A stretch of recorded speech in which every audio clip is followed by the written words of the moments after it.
अस्सलामुअलैकुम। बोल न्यूज़ में खुश आमदेद। मैं हूं सहर फातमा। हेडलाइंस आप जान चुके हैं, अभी आपको अहम खबर से आगाह करेंगे। निगरान वज़ीर आज़म की ज़ेर सदारत वफाकी काबीना का इजलास आज होगा। वफाकी काबीना 8 इकाती एजेंडे पर गौर करेगी। इक़्तिसादी कमेटी के 13 और 14 फरवरी के फैसलों की तौसीक एजेंडे का हिस्सा है। मज़ीद तफसीलात जानेंगे फहाद चौधरी से। जी फहाद, बताइए।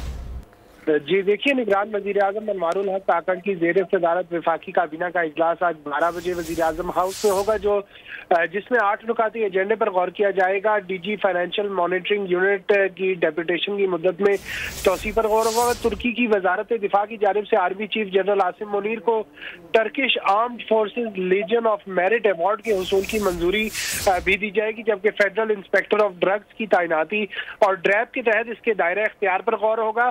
कमर्शियल एक्सप्लोजिव्स की तैयारी के मौजूदा लाइसेंसों में तरामीम भी एजेंडे में शामिल है, जबकि ईसीसी के फैसलों की तौसीक और काबीना कमेटी बराए रियासती मलकियती इदारों के फैसलों की तौसीक भी एजेंडे का हिस्सा है। जी ठीक है फहाद, आपका बहुत शुक्रिया। सब्सक्राइब करें और बेल दबाएं ताकि कोई खबर रह न जाए।